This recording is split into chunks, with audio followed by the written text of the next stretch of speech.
What is up, everybody? It is Og here, back with another video, and in today's video, we're going to be looking at how to farm SGC plus HOJ on a Mage, Warlock, Hunter, any kind of range class, and be able to make some serious gold per hour, roughly about 160 gold per hour, and we'll show the math for that later.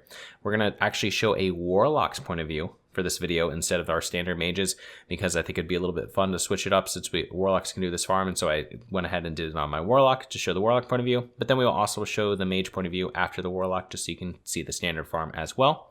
There's going to be various talents builds that we're going to need for this, and so I'm going to link those down in the description below. But if you guys are interested in these videos, seeing more of this live on stream and things like that, I've been farming SGC for my Warrior personally and HOJ as well. Go ahead and check out the Twitch link down below, and then also hit that subscribe button to see more of these videos when they go live. But I'm going to be going over everything in the video, so let's jump into it. Okay, so we're going to get started here on the Warlock, and so you can either kill this first mob or not kill this first mob, but the important thing with a Warlock is to make sure that you're the appropriate spec. And so you need to be the spec for Demonic Sacrifice so you can get health back from your Voidwalker. If you don't get health back from your Voidwalker, you're not going to be able to take down any of these mobs because you're basically just going to die. You're not going to have enough health regen. You can see here that we run through the gear. It's pretty standard gear, and we do need the Shadowforge key. So the very first requirement that we're going to have is the Shadowforge key. This is obtainable by killing Iron Foe and finishing out that quest. And so in order to get the quest, you have to die and then actually run back to BRD, kind of the standard method. Don't just jump off into the lava.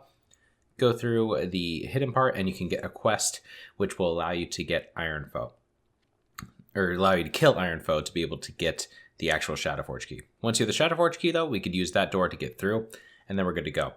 There's always going to be this one fire guard that you have to kill in the entrance. He pats from the top, down below, and around the side. Make sure you kill him somewhere in this general area. If he is up here, make sure on the top of the stairs, make sure you pull him down onto the stairs so that he doesn't aggro the extra mob. But this is the only mob that you actually have to kill before you can actually get started with the arena. So most of the time with the arena, what you do is you run around the back right side of the arena, around the circle, run in, and then you wait and kill them inside the arena. But you're actually able to activate the arena and then get out of the arena before it even starts. And so this is really easy with the Mage, and we'll show that with the Mage after. But with the Warlock, it's similarly, pretty easy. We run in, you run over the grate. Once you run over the grate, kind of in the middle of the grate right there in the center, that will activate the arena. You then have to run out the right side and run over here. Now there's two ways to take care of these two guards because you will aggro them from proximity. The very first way is just to Haliterror the mobs, like I do here. But that's honestly going to be the more risky of the two ways, and so it is possible, but if you get an unfortunate pathing, they could go ahead and aggro extra mobs. What I prefer to do would be to summon a Voidwalker and go ahead and attack those mobs with the Voidwalker, then just run around. Your Voidwalker will live long enough where you're actually out of range of him, he'll probably despawn, and you'll be good to go. You then want to jump up onto this candlestick, and so it takes a little bit to get the angle, and it's a little more difficult on an undead than a troll. But basically, you jump right onto this candlestick, and this is an evade spot. This will reset the mobs. As you can see here, they're kind of just standing right there. This will reset them, and then you're good to go from there. Okay, so once we have those mobs reset, we're going to go back into the arena. And so going into the arena, we're going to go up to the top. Now, there's a bunch of different types of mobs that can spawn from the first wave of the arena. And if you're not familiar with the arena, basically, you have two waves of spawns that come out in the start, and then you have a boss. And so we're hoping to get Gorosh as the boss. But here we can see that we got the bats. And so you have two options. One, you can let both of the groups spawn at once. And sometimes what you need to do is you need to run around the arena to near the top gate, and then both those spawns will spawn. Other times they'll just spawn automatically. But you have two options. One, you can try to kill them both at the same time as I do here. So I aggro both groups at the same time. We run back, and we have both of them. We're just going to kill them all at once. But if it's some of the spawns, you probably don't want to do that. Here, make sure that you can get up onto this platform. You're going to get up onto the side here. You're going to jump up out on the top, and then you're good for them to run around. Now, each of the spawns has this own, special, unique kind of thing. If it's the dinosaurs, then they're going to have a kind of chain lightning effect that they cast on you. But the lightning itself doesn't do a ton of damage, so I wouldn't really worry about that too much. You can probably take both of them at once. If it's the little scarabs, there's going to be about, I want to say 10 to 12 little scarabs that spawn, and they only have 2,000 health. So they're really easy to take out. You could pull all of them at once. You just have to make sure that you get back to the reset spot quick enough so that you don't get dazed. So this, or not reset spot, this jump spot. So the jump spot right here, basically you want to angle your camera so that you're ever so slightly tilted towards this ledge. And then you jump up onto the ledge. And so it's about a 1 o'clock tilt. Now, if you are a gnome, you are going to need a elixir of giant growth or something along those lines to make sure that you can make that jump. But every other class or every other race should be able to make that jump without too much of a problem. Female undeads might also have a problem with this jump, but I'm not sure about the female undeads. So the bats, you could take both of them at once. The dinosaurs, you could take both of them at once. And the scarabs, you could take both of them at once. However, the spiders are going to be a bit of a pain. Now, as a mage, the spiders aren't as bad because as a mage, you can just go ahead and blink the root. But the spiders, if you let them get too close to you as any other range class, they actually have a root. And if they root you, then they're obviously going to be able to hit you, which could be an issue. So I wouldn't recommend taking both the spiders at once. They're pretty easy to handle, but I think there's only 3 of them per each pack. And so if you just aggro each pack at a time, you're going to be good to go. Once you kill one pack, you run back here and grab the other pack. But if you kill all the mobs at once, both spawns, then what you could do is you could just go over here and wait for the mob to come out. If it is Gorosh, that is your money ticket mob. That's going to be where you can make all your money with this farm. You can also sell the Banthox stash, and so you can also make money from that. And then if it's not, unfortunately, you're not going to make too much extra money out of the arena, but that's why we charge a fixed rate per run as well. So here what we do, I messed up and accidentally aggroed those mobs on the right because of the fire guard. Watch out for the fire guard, Pat. Make sure you don't aggro the mobs on the right. But what you want to do is you want to use this kind of ledge as a way to reset the mobs so that you can run by them then. So here, I'm going to wait till the mobs get pretty far. And I also got this fire guard, so I'm going to step to the right a little bit so he has to run back around. And then I'm going to go and I'm actually going to aggro these 2 groups and go right back to the same spot. Now, the reason why I'm doing this is because we actually need to get down this corridor. But if we have too many of these mobs chasing us, we're not going to be able to get down there safely. And so what I recommend doing is I recommend just aggroing up these mobs. Don't aggro them with a face pull, but actually go ahead and aggro the 2 mobs that we just aggroed. They will actually aggro this mob in the corner by themselves. Jump up onto the ledge, wait for them to run around, jump off, and then we can go to the safe spot. And so the way that we're going to be able to get over to the HOJ area to kill Angerforge is actually going through this little window on the left here.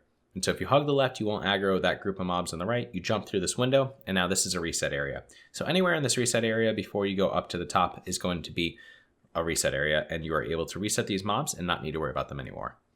So now what we do is that we can activate our wand. Unfortunately, my wand is Crimson Shocker, which doesn't have a light effect, but typically most wands will have a light effect, so you can activate your wand with Z as far as unsheath, or if you've rebound unsheath, then you're gonna have to use some other kind of keybind. I use numpad 7. Activate the wand, and it'll typically give you a light source. You can see better there, and you can actually get up the ramp. But let's focus on how to get up the ramp actually. And so there's a little hidden pathway. So you run down to the left and just keep on running at this ramp, and eventually you'll get up it, as you can see there. And then there's this ledge right here, and it's really hard to see, but basically there's a ledge right here we have to jump onto, and then you're up on the top part. Now once you're up on the top part, it's pretty difficult to fall down to the bottom. Basically, you have to jump up here and jump up here and jump up onto the ledge. If you jump too far, you'll probably fall down on the top of this thing, but you don't need to worry about that because you could just run back over to the left on the top section and be good to go. Then we fall down into here and we're past the doors. And so this is the nice part about being past the doors. It makes it pretty easy for us to go through the next part, is that you need to come through this, pop a lesser invisibility pot, and then haul it to the next spot. So you're able to run straight through these mobs if you have lesser invisibility. You would only have to worry about mobs that have stealth detection. No mobs in here have stealth detection right here in this room, so you don't need to worry about it. And then you get over to this spot. This is kind of like your safe little area that you can hold on to until this fire spawn comes around. Now you did see the fire spawn just pat back this way, so this is the guy that you need to watch out for. Make sure that you do not have the fire spawn when you're pulling these 2 mobs. And if he's over in this area patting back, wait until he goes back around, because these 2 mobs are actually one of the most difficult parts of this entire thing, because there's no room to kite them. And so what you have to do as a mage is you pretty much have to tank them. You can poly 1 and tank 1. As a hunter, you can freezing trap, tank 1. Shadow Priest, you can mind control 1.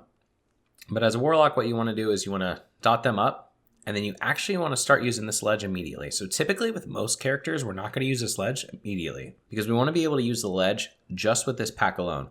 But what we're going to do here is we're going to sacrifice our void, and then we're just going to use our dots to kill both of these packs at once. And so typically we kill these packs separately, but as a warlock, because of all of our dots and what we're able to do, we're actually going to go ahead and kill both of these packs at once. What I recommend doing is making sure that Siphon Life is up on every single mob, If you don't have classic aura durations, I highly recommend having that add-on. It's what allows me to see my debuff timers, things like that. You can also get Omni CC, which is helpful as well. Or you can have neat plates, Neat Plates. And what that is useful for is that it's able to kind of show you on top of the character models the amount of seconds you have left, as you can see here. But basically what you want to do is you want to be jumping up and down on this ledge, just going ahead and dotting them all up at once until you kill them. Now the dragoons are going to be ones that stop to do ranged abilities. And so ranged abilities, could definitely be annoying. And so what you want to make sure that you do is you want to make sure you try to keep out of range of the dragoons so that they're not just sitting there casting range abilities on you at all times. The range ability is they also have a fire damage range ability where they charge up a special attack and hit you with fire damage. And so if they use that one, definitely as a fire mage, make sure you're using fire ward so you can mitigate the damage from that. Here we can see that we accidentally got the fire element on pack because we let the dragoon get too far back to the right. You preferably do not want to get the extra fire mantle because it's just an extra mob you have to kill, but in this case it's not too bad. But we're able to get a good amount of distance here, and so we even could bandage if we needed to, but we're just going to siphon life all these mobs so we can get health back from siphon life, jump up onto the side here, and then we're pretty safe. Same kind of idea, we're just going to keep on patting them around. If you do get the extra Fire Guard Destroyer, it's not the end of the world because he can't actually hit you. So he only has a close range distance. He doesn't have a long range fireball like some of the other ones, and so we don't have to worry about him too much. Well, we're going to come up here and I think, bandage. Recommend bandaging. Make sure that when you bandage, though, that the mobs aren't too far to the right where they could actually just come around and hit you. And make sure you have plenty of time to jump back up onto the thing. But as you can see here, it's not too bad. Typically, we won't pull this extra Fire Guard Destroyer, and so we won't need to be worrying about dotting an extra character and things like that. But this is probably going to be the most difficult part of the pool, but once you get practice down with it, you're going to be good to go. Another thing that's going to be very useful to have when you're going through this is minor run speed on boots. So minor run speed on boots is going to make every single part of this easier just because you're going to be able to run quicker up onto the ledge. You're going to be able to run quicker around the ledge. Just have minor run speed on boots. If you don't have minor run speed on boots, you could definitely have problems with this farm. So highly recommend to have minor run speed on boots. Once we get these guys down, though, we can go ahead and eat, drink, and then get ready for the boss. So I'm just going to go ahead and skip forward to that. Okay, so here we are eating and drinking. We killed all of them. If you want to go around and loot them, they actually do have a decent loot table, and you can get rune cloth to replenish your bandages and things like that. Elemental fires from the fire guards and things like that. So definitely recommend doing that. Just be careful if you do put it on free for all that you get it back onto master loot so that you can give it back, so that you can give the HOJ back to the other people in your group. You definitely want to be running master loot for this just because you are selling the runs. And so if you are, if it's not friends that you can trust, there's a potential that somebody, let's say you brought in two warriors, one wanted HOJ, one wanted SGC. Well, potentially both of them could roll on SGC and maybe not pay you or something like that. And so make sure that you're using master loot as far as the loot to be able to do this. So what we're going to do here is we're going to open up with just dots. And these 4 adds, they either have a chance to be melee or ranged, as you see with this mob. So what you want to do is you just want to put a corruption up on each of them, or just whatever you need to do just to kill them. They're real easy to kill. But we just have, a fireball from a mage, a corruption from a lock, whatever. Once they're dead, we can focus on the boss. And so the boss has only really one mechanic. And that mechanic is that at 40% on the dot, he's going to spawn an extra wave of mobs. That's going to be 5 or 6 reservists, so the ones that we see here running around, and then 2 medics. So the medics are going to be casting Shadow Bolts or Mind Blast to you, and then they're also going to be casting heals to him. And so what we want to make sure that we do is we want to make sure that we burst down Angerforge. And so what I do as a Warlock, and what I recommend you do, put a Curse of Doom on him. What that's going to do is that's going to chunk down a bunch of health when we want it to chunk him down. Outside of that, we're jumping back and forth up on the ledge, just like always. But what we're going to be able to do is get him close to 40%, but not to 40%. And then we're going to wait for that Curse of Doom. So here you can see I have him at about 55%. So I'm starting to dot him up. I'm going to start wanting him just to take him down a little bit of damage. And then we're just going to wait until the Curse of Doom is ready to go on. And then we're going to go for the burst. If you are a gnome, one other thing that you could also use is a Winterfall Firewater. It's going to last 20 minutes, which means you're only going to need to use 1 per run, as opposed to Elixir Giant Gross, where you may need to use a couple just to get back and forth on this platform. So that's just another option if you are a gnome. You could also try to run around the outside perimeter, but that's just going to cause some risk with running through the mob and things like that. So here we have him at 42%. We can see Curse of Doom is about to expire, And we let him get a little bit too far to the right for sure because we can't do damage right now, but you can see he's already down to 24%. I apply Amplify Curse, put up Curse of Agony, put up Corruption, and just take him down right now, and we're good to go. Now, the reason why you want to get him down so low is that, and not necessarily that the mobs are a pain, because they are a pain to deal with, but you can still kill him. The issue is that if you kill him with all the mobs on him, what ends up happening, as you can see here, is that the mobs actually run straight to him, and they'll stand over his corpse. They'll eventually despawn after about 5 minutes, but outside of that, they're just going to stand on his corpse the entire time, and it's going to make it really difficult to loot. But hopefully you got a HOJ, and then you're able to sell that. If not, what you can typically do is just log out, but as you saw there, I didn't get him dead before the mobs got to him, and so then I end up dying myself. So next we have the Mage recording. Now, I do have just a clip from my Twitch from the past month, so I can show you guys through that. And there are going to be some nuances with the Mage, but the most of the things that we can focus on is everything that you're going to need and the amount of money that you can actually make from this farm. And so here, one thing to point out is that if you do want people to get loot, I would recommend just putting them right here. This is going to be a safe spot for them to sit the entire time. They could just sit up on this ledge in the second room, and you'll be good to go. Now, as a mage, it is easier to just go ahead and start the arena, because what you could do is you could just run over this pathway, and then you can blink through those two mobs and pull them. And so I slow down the clip just to show exactly how to blink through the two mobs. That way you don't even need to worry about using the safe spot on the candle.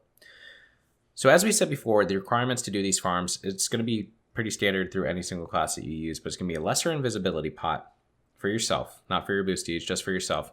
And then it's also going to be run speed on boots and a Shadow Forge key. Outside of that, I recommend having some healing pots, maybe some mana pots and things like that, just, for ease of use and things, but it's not necessary. It's, they're going to be nice. And so here we can see the spiders actually with this, and so you can see that they are going to root you, so I only do one at a time, but it's just easy to jump back and forth. As far as the Mage spec goes, I recommend that you are Deep Fire Combustion spec. So I'm going to have a link to all these specs down below that you're more than welcome to use. The reason why is that it's going to make killing HOJ a lot easier. If you're just doing SGC, you could definitely be, Frost build, Frost Shatter build, and things like that, and you'll be fine. But if you are doing both HOJ and SGC, it's going to be a lot easier to kill Angerforge if you do have Deep Fire spec. So let's talk about some of the money that you can make. So the way that we want to look at this money is we want to look at both HOJ and SGC and selling the runs. You can also sell Banthox Sash and things like that, but I'm just going to focus on the big ticket items with HOJ and SGC. So I talked to some people who do some of these farms individually. So a lot of people as rogues or some kind of range class, maybe a hunter, will sell HOJ or will sell SGC. And so I was able to talk to them to kind of get an idea of how much that they sell them for. So a typical HOJ, if it drops, sells for about 400 gold. And a typical SGC will sell for about 1,000 gold. Now, I saw HOJs going for as high as 1,000 gold and SGC going for as high as 1,000 gold. But we could pretty much just say, for a conservative point, 400 and 1,000 gold. Gorosh has about a 10% chance to spawn. And so if Gorosh spawns, a lot of people actually charge extra just because it's the possibility that SGC drops. And so they'll typically charge about 30 gold if Gorosh spawns. If Gorosh doesn't spawn, a typical rate could be anywhere between 6 and 10 gold per run. So staying on the lower end of that, we have 6 gold per run. So that allows us to do some math. So the present value of Gorosh spawning is basically adding 24 gold to the run, because if it typically costs 6 gold, but if Gorosh spawns, it's 30 gold, and then that means 24 gold extra for Gorosh. With a 10% chance, that gives us 2.4 gold per run. And that's just going to be coming from one person, obviously, because you're only selling one SGC at a time. HOJ, the present value is 6 gold. We're just getting a 6 gold per run flat. And so that means that we have 2.4 gold plus 6 gold for the Gorosh potential spawning of 8.4 gold for the SGC person per run, and then HOJ of 6 gold per run for a total of 14.4 gold per run, just every single run, just from, the present value of being able to sell the runs. But then we have the actual drops themselves. So a HOJ drop chance is 4.58%, and an SGC drop chance is 6.89%. That's per Atlas loot. Now, the issue with this is that SGC is a 6.89% chance if Gorosh spawns. So you got to factor that in as well. So then multiply that by 0.1. I also want to point out real quick that these are actually really tough to kill as a mage. As a fire mage specifically, as a frost mage, it is easier, but then you're going to have a tougher time with the boss. So it's up to you which you would rather use. What I recommend to do is sheep one, kill the other, and then focus on the other one. This was definitely one of my sloppier kills of them. It's typically not this low health and mana and things like that, but definitely use your mana shield and things like that because they could do a lot of damage to you. So getting back to the numbers, If we take the present value of the drop chance for HOJ, we're going to take, the 4.58% times 400 gold, and we're looking at 18.32 gold per run. And then if we do the SGC present value of the drop chance, we're looking at 6.89 gold per run. So if we add up all these numbers together, what we're looking at is 24.32 gold per run by selling HOJ to one person, and 15.29 gold per run by selling SGC to some person. If you add both of those up, it's 40.21 gold per run, coming out at an average of roughly 160 gold per hour. So this is about 160 gold per hour that you can make just by 2 tunes. Again, if you do want to sell the Banthox sash, you can make some extra money from that, but we're just really focusing on the big ticket items. You can also sell Cyclopean Band, and you can go on with a bunch of different things, daggers and things like that you could try to sell as well in the arena. But you're also getting raw gold from items. If neither of the items drop, then you get them, and they actually sell decently. There's a sword that comes off of Angerforge, which sells for about 4 gold. There's a chest, which is about 2 gold.